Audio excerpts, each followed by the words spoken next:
Hey guys, welcome to another video, and in this one I'm going to be showing you how you can change your age on TikTok.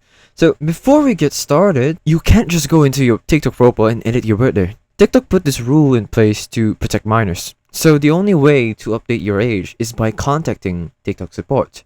And even then, they might not approve your request unless you can provide a government issued ID. First, open the TikTok app and go to your profile. Then, tap the three lines in the top right corner to open settings and privacy.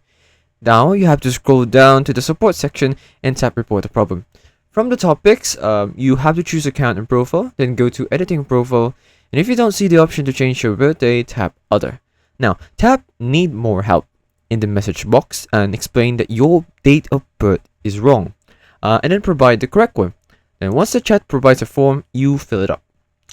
TikTok will now likely ask you to upload proof of your age, and this usually means a clear photo of a government issued ID like a driver's license or passport, and then make sure that the details match that of your account. And after you submit, wait for TikTok's response. It can take a few days, but just remember, TikTok might not always approve the change. But if they do, your account will be updated and with the correct age that you have put. And restrictions based on your birthday will be finally fixed. And that's it. I hope this video helped you, and I'll see you in the next one. Thanks for watching.